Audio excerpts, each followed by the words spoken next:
Hey everyone, welcome to BrickVault. Today is another LEGO weekly news update. Lots of things happened in the world of LEGO this week. As always, I think the most unique story is that 3 different ideas sets all got 10,000 votes of support all in the same week, which is really cool. That doesn't happen very often, or maybe this is a record for 3 in 1 week. I'm not entirely sure.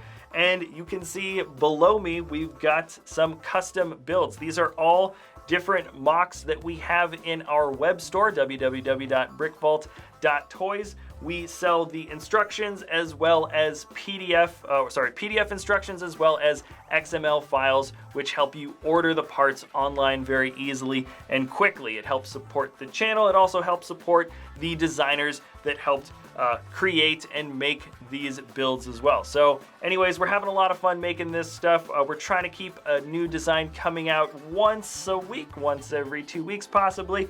It's a lot of work, a lot of fun. Hope you guys check out the web store, and we've left links in the description below for all of the links, everything that we mentioned in this episode, links in the description below, and let's get into the news. Now, the first story, the biggest thing I think that happened this week in the world of LEGO comes from the realm of ideas. We usually tackle LEGO ideas at the end of each episode, but this is the first week, I think, that at least since I've been covering the news, that 3 different ideas sets all hit 10,000 votes of support within, well, the same week. These 3 sets being the LEGO Mystery Science Theater 3000 by the builder J-Master, I Am Amelia Earhart by Alaterial, and the Modular Arcade by Astronaut Avila. Personally, I think all 3 of these sets have a decent enough shot at getting accepted into LEGO ideas. I know there's always the question of licensing issues. That's going to be the case for the Mystery Science Theater set as well as the I Am Amelia Earhart. I didn't realize that was actually a book series, but getting into what each of these sets really is and what it sort of entails, the Mystery Science Theater is kind of a funny one. This, I believe, shows the hosts in the front. That's the main bit of the build, but it actually kind of elongates all the way back, and that's kind of the intro into the movie that these guys are going to analyze. They go through all these different doors and shapes and portals and stuff, and eventually gets to that main sort of silhouetted backdrop that anybody who knows the show can recognize. In fact, I don't really know the show that well, but I definitely recognize what this build is supposed to be. It's an interesting idea for a LEGO set. I'm not sure if the designers, if they choose this, they would maybe change the concept a little bit. While the Amelia Earhart set is pretty straightforward, I like the look of the minifig. The cartoon face, I think, was actually captured pretty well, at least the way the artist depicted it in the set. And the biplane totally works. I don't think it would have to be modified too much. And the concept of a small and cheaper and more accessible idea set, I think, is actually kind of fun. Personally, I think I'm vying for this one a little bit more than the others. Once again, there is a licensing issue. I hope that it's not too much of an issue for LEGO to negotiate. And then the last set is a modular building. It's a modular arcade that I think people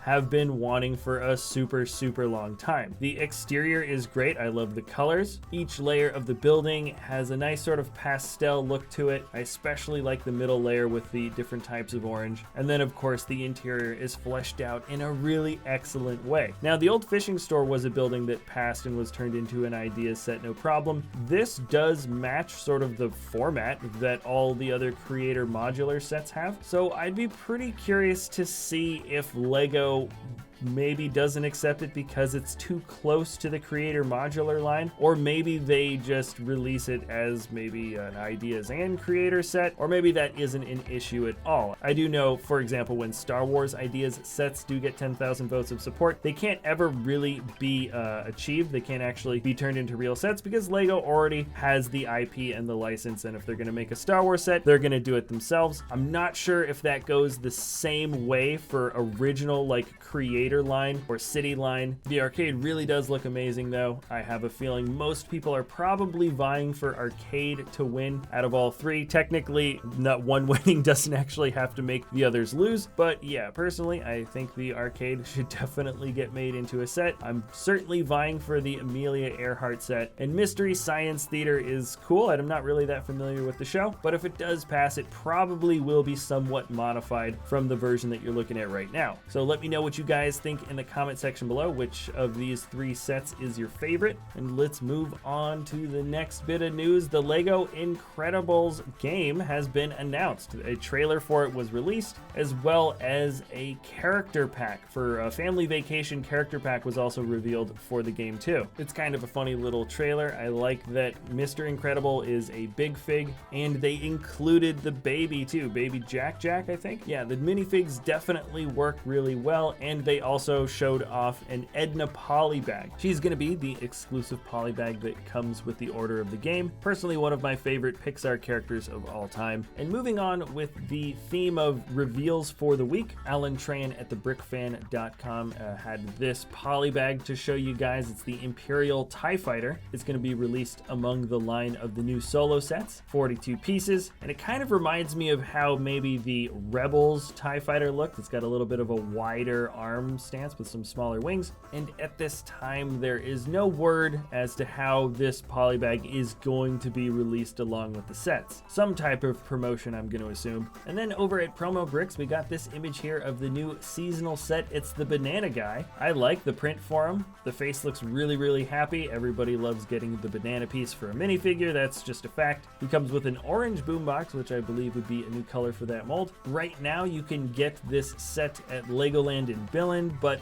at the moment, we don't really know how else it's going to be distributed around the world. Now, this is sort of a secondary bit of reveal. We did see sort of a smaller image of the Minifigure factory promotional set maybe a couple weeks ago, but now the official images are available, and the set is actually made in remembrance. It is the 40th anniversary of the Lego minifigure as we know it today. This is without a doubt the best statuette set. Lots of really fun prints for these guys. They're supposed to be Lego minifigs, which is great. And in order from left to right, the minifigs are going to be a police officer, a pirate, classic space guy, Pixel from Ninjago, and a nurse. I also like the Lego employee minifigure. I think he actually looks pretty good. And the rest of the build that shows the lineup, sort of the assembly line, is going to be a lot of fun. It comes in sort of a paper package that gives a bit more context and backdrop to the whole thing, but I have a feeling the set itself might look good on its own in just sort of its own Lego or open environment. This is going to be available starting April 1st with a purchase of $75 or more at a Lego store. It's going to last, the promotion is going to last until the 15th, and personally I think this is one of the better gift with purchase sets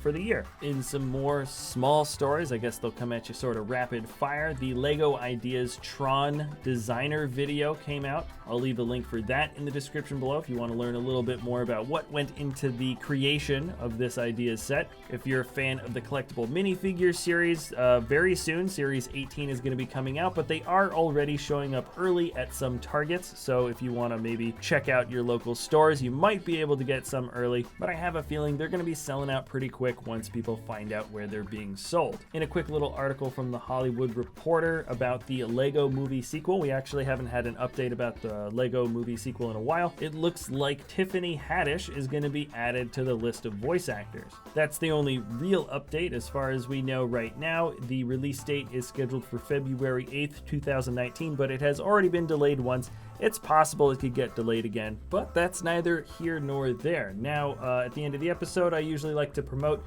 a Lego Ideas set. This one really jumped out to me immediately. I think it's awesome. It does fit within sort of a modular play style. I think it's a 32 by 32 base plate, or two of them next to each other, that makes up the space here. This is the mining site by Ymarilego. As you know, we're really big fans of the modular creator buildings here, and I'm always happy to see new creations coming within that format. The old fishing store from Ideas was not only a really cool set, but quite successful, and I feel like this is something that could fit into a rural landscape for a Lego city super well. The detailing is amazing. I love the little smokestack and the industrial platforms with those giant wheels that hang over that one tower. It fits also kind of in the 1920s, 30s build style that a lot of the modular creators are already in, and it's got that feel of sort of extra detailing that the fishing store had as well. So I think this has a chance to do pretty well as an idea set,